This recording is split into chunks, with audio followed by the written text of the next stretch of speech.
of the Central Region made the definitive statement during a question and answer session with students there.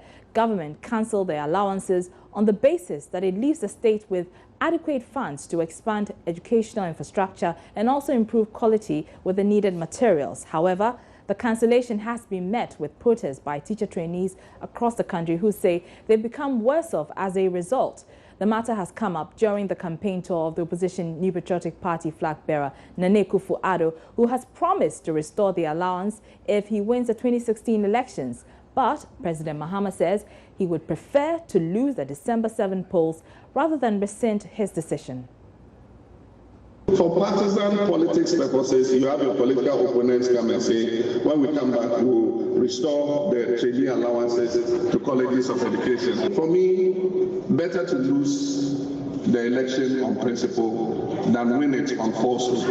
And I would not, because of political advantage, betray the principles I believe in. I believe this is equitable. It is a matter of social justice. It opens more opportunities to young Ghanaians who want to train as professional teachers, and I stand by that decision.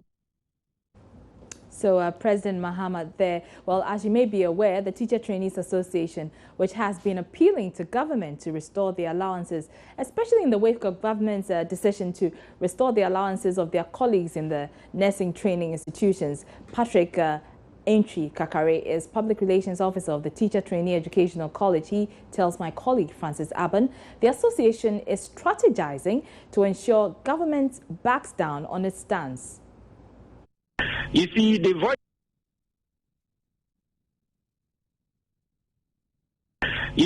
voice of teacher trainees are also still demanding for these allowances.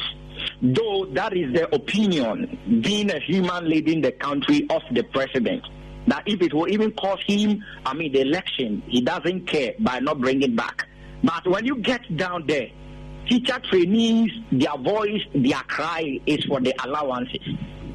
So I believe strongly, if president is going this way, our teacher trainees, I must say, have also positioned themselves well to do what will bring their allowances back to them. So they are also strategizing themselves that what will cost them bring back these allowances, they are ready to do it. Are you saying that based on this, if the MPP says they will bring it back, that's where the teacher trainee votes are heading? Like I told you earlier on, with teacher trainees, for them the cry is bring back allowances. The president has also been talking about how he's going to ensure the progressive tertiary education when he's elected in 2017. But the president, as I said, is continuing his tour of the Central Region. We can get an update from correspondent Richard Kojo-Nyako, who joins us on the line. Kojo, you were at Cape Coast University yesterday when the president told the gathering about sticking to his decision on the allowances. What were the reactions from the students? Well, the reactions were mixed. You get a section of the students that said that, well, it is good that the president is sticking to some principles, but they want him, apart from sticking to this principle, they want the president to use these same principles in other sectors of the economy and in other areas like fighting corruption, like building other infrastructure and other things. And you also find a section of them that will also say that, well, some people enjoy this and it is the reason why they have become teachers and they have progressed. So why should they be denied? And there was this controversial question that someone asked, that the president was using double standards. Because in the same vein that he describes the teacher training college as a tertiary sector where they have been denied the allowance, the nursing training colleges have not been denied of the allowance. But the president explained, saying that, well, the nursing training college, they are waiting for of parliament that will actually deal with the situation. And so for now, the nursing training colleges would continue to be on some stipends. And this is a departure from those times where they used to receive 5-part allowances. Apart from what the president said about these things, the president has also been telling the students that, well, it is good that you go to the tertiary sector or to have a tertiary education. but you have to pursue courses that are employable. I mean, that will give you some employment. According to him, some of the courses that are done at the country's tertiary sector, when they finish, they become unemployed, and that is why there are a lot of unemployed graduates in the system. So he was counseling the students to actually go in for courses, the sciences and the technical vocational courses that will make them or can make them even employ other more people. All right, and so where is the president headed today? We know he's continuing with his campaign of the central region. Tell us what he's doing today. Well, today he's been speaking and interacting with residents of Bremane Sikuma, and today he's doing these three constituencies: the Ejumako Enyan Isiam constituency and the Bremane Sikuma constituency. So he's done with the Bremane Sikuma constituency, and now he's in the Ejumako Enyan Isiam constituency, where at first when he goes to the constituency, he interacts with the chiefs, and sometimes it's between the chiefs and the press are not allowed. But after that one, he steps out, goes to the market and other places, interact. So he gets personal with the people on the street, drivers, taxi drivers, market women, traders, and other things. And after that one, a mini rally is organized. And so he addresses the people by preaching what he's done or he's been able to do during the period of time he was given and what he intends doing. And yesterday, when he was speaking with the university student, he said that, well, they shouldn't pay heed to those people who tell you one base, one bread, one cup. And he was actually on the line mocking the policies of the presidential candidate of the end. All right. Thank you very much, Richard Kojonyako there. Now, still on the NDC campaign, the Vice President, Pakwesi Mr. Arthur, arrived in the Upper East Regional Capital, Bolgatanga, yesterday. Mr. Arthur is in the region to campaign for President Mahama and parliamentary candidates of the National Democratic Congress ahead of the December general elections. He had earlier in the week campaigned in the western and central corridors of the northern region, where he called on chiefs and met with NDC executives, parliamentary candidates and appointees of the president. Earlier in the northern regional town of Buipe, the vice president urged Ghanaians to elect a leader who is not divisive. This was when he paid a courtesy call on the paramount chief of Buipe, Bupeura, Abdullahi Jinapo II. Now, moving on to, let's turn our attention on the opposition New Patriotic Party's flag bearer, Nene Akufo-Addo, who has been today addressing members of the Ghana Employers Association at its annual general meeting in Accra. But we'll be hearing shortly from him, but we can hear the Vice President now. But ultimately, our prayer is that the message of the NDC will prevail in the country. And our message is one that Ghana will find a leader on 7 December 2016 who will be able to keep this country together, bring the best in all of us to combine all of our efforts to produce a great nation. It is that great nation which is the ultimate prize for the effort that we are making. And we want the leader who will minimize division among us, who will combine all our attributes, and who will make us a proud country and make progress so that all of us will live better lives than we are living today. And we in the NDC believe that we have a leader who is best placed to achieve what we seek. So that's Vice President Pakwesi Emisa Arthur addressing the chiefs of Buipe in the northern region as he campaigns there. We're taking a short break. This is your election brief. We'll be right back.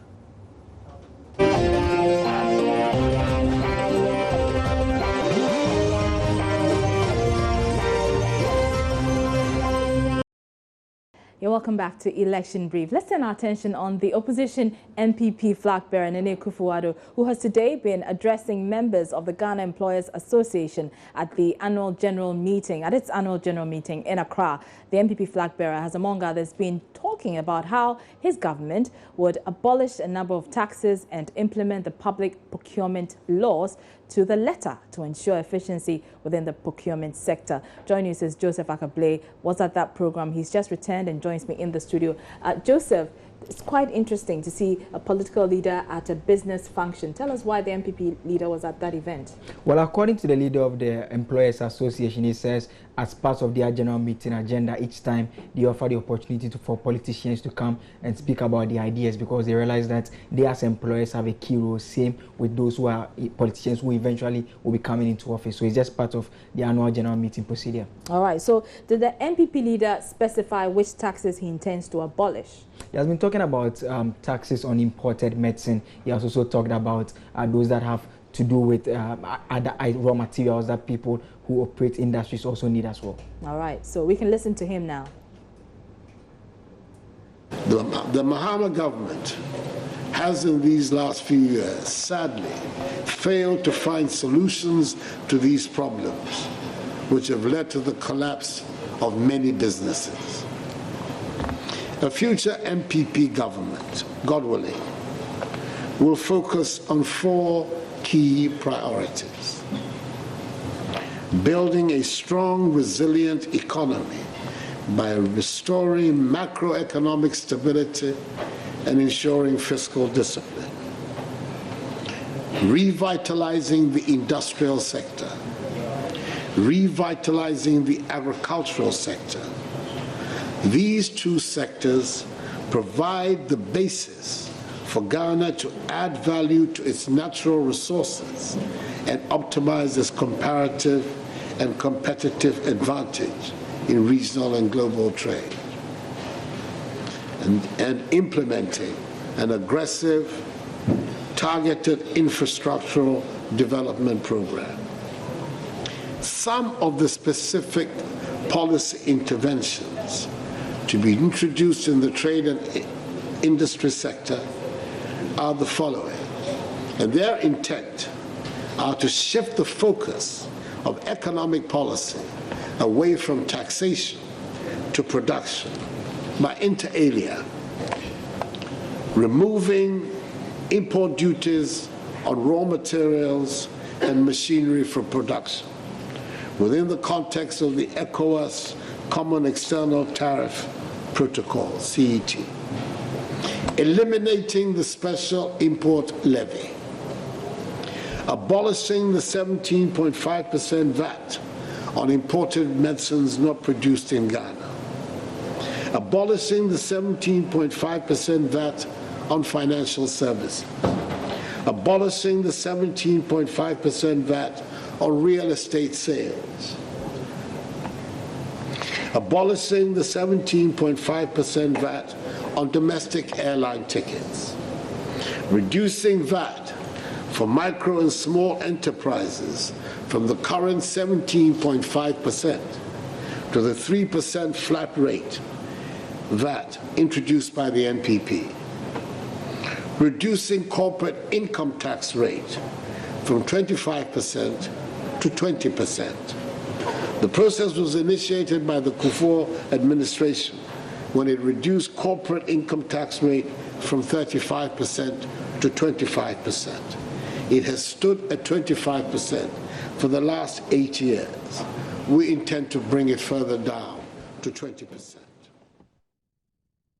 So that's the MPP flag bearer, Nene Kufuor-Addo, there addressing participants at the annual general meeting of the Ghana Employers Association in Accra. Now, let's turn our attention to the Progressive People's Party, because its flag bearer, Dr. Papa Kwesi Indum, has chided President Mahama and the MPP flag bearer, Nene Kufuor-Addo, for resorting to what he describes as children politics. In his latest campaign video, Dr. Indum likened the banter between the 2 leadership to how children behave in creche or kindergarten, saying the 2 must focus on the issues such as doomsday unemployment and lack of potable water. Watch.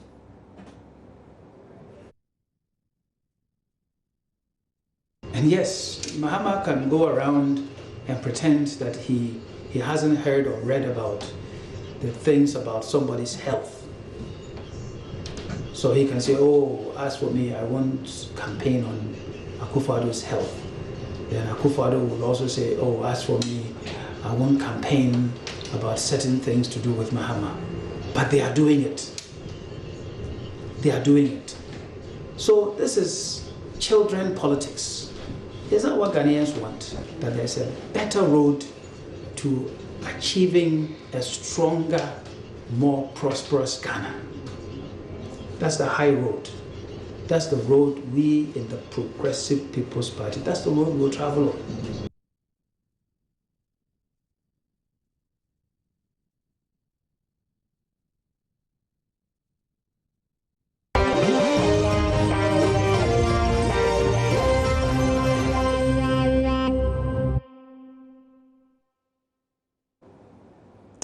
Let's turn our attention now on the Convention People's Party because its flag bearer, Ivor Greenstreet, has also been busy campaigning in the Volta region where he's been preaching his Apam Foforo campaign. He's urged the electorates there to resist the temptation of voting for the governing NDC because of the roads being constructed quickly as the polls approach. You can now speak to Hajia Hamdatu, who's part of Mr. Ivor Greenstreet's campaign team.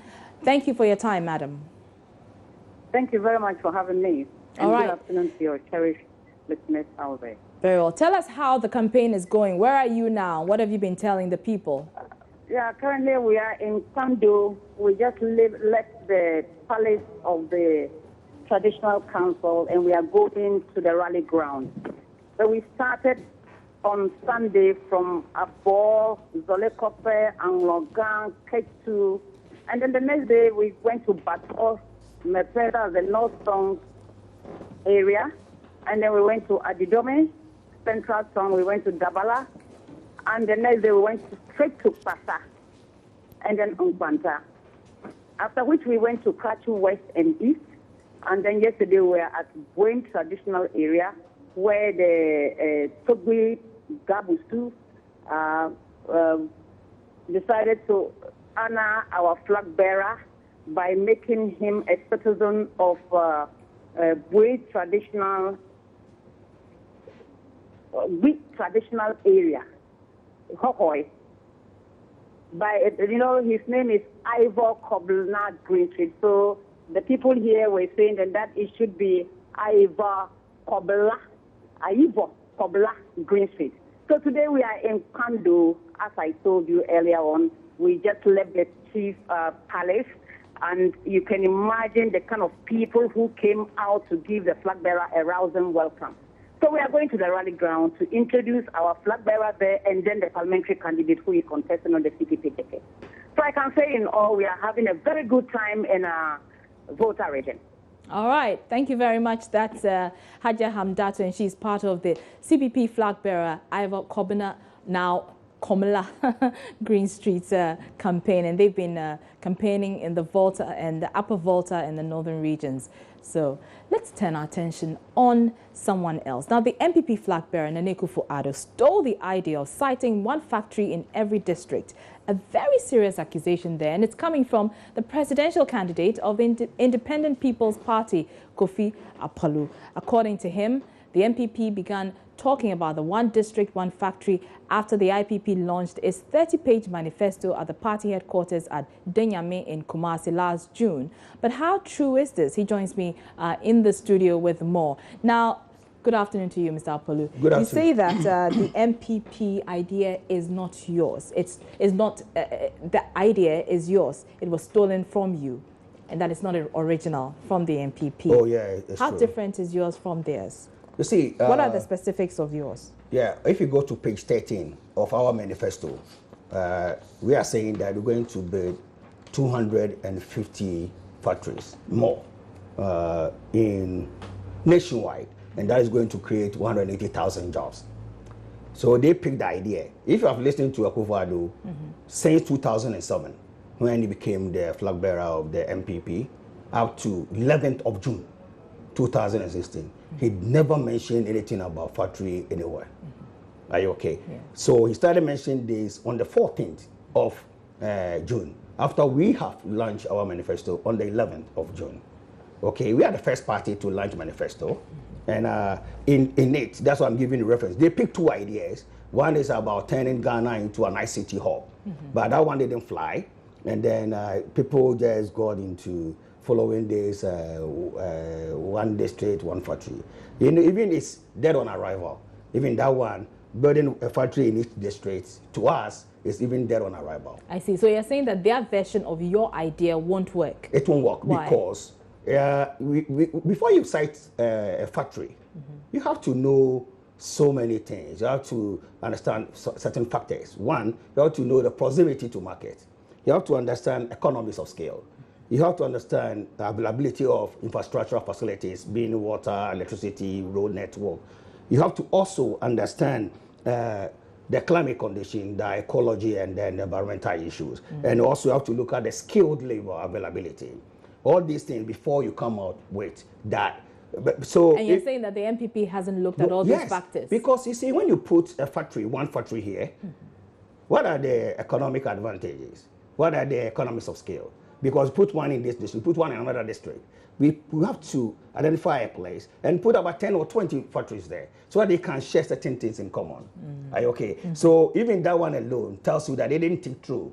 They borrowed the idea and they started running with the idea. But it is surprising that you say you came out with this policy first and yet nobody heard about it. Yeah, because you see, in Ghana here, you know, the media, you've not been fair to some of we've not been fair to you. Some of us because, well, you see, we came out with this manifesto, we launched it, but if it had been MPP or NDC, maybe we would have dwelt so much time on it and we'll be discussing it here and there. But because it's coming from some of us, maybe, so don't mind them, it's a small party, something of that sort. I don't think that's the case, but maybe you didn't engage the media enough. But anyway, you are also reported to have said that you will pay unemployed youth 1,200 cedis each a month.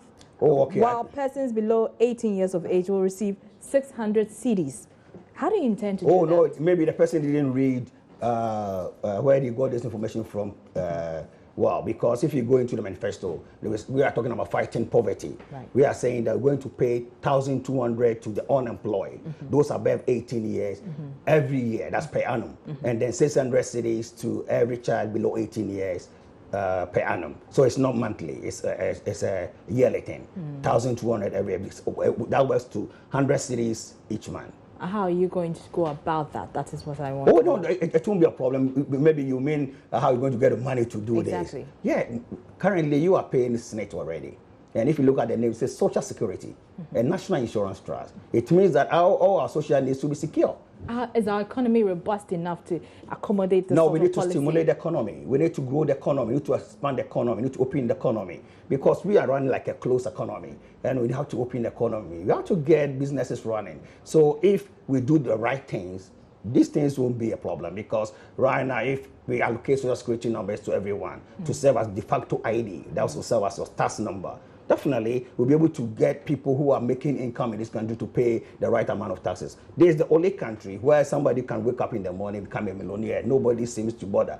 Because, I mean, it's very surprising to see somebody driving Mercedes about $200,000 and nobody asks him how he came out with that. The campaign is heating up. You can see some of your colleagues on the ground already. I'm yet to see you on the ground actually campaigning. But what message do you have for your for the electorate? Oh yeah, actually we know the only option that they have is to vote IPP. Why? Because we have the plan to create jobs and to create wealth for every Ghanaian. All right. We are the only party which currently ready to serve Mother Ghana, because the rest are just making noise. Like Papa Simdum said, they are playing like some kids. Children. You know, yeah. But you're not children, right? Oh, no, I'm not. Actually, I'm serious and I want to rescue this country. You want to rescue the country. All right, thank you very much. That's the flag bearer of the Independent People's Party, Kofi Apalu there. I'm Arba Kumsin. Join us same time tomorrow. That's our show for today. Francis Aban comes up next with The Pulse.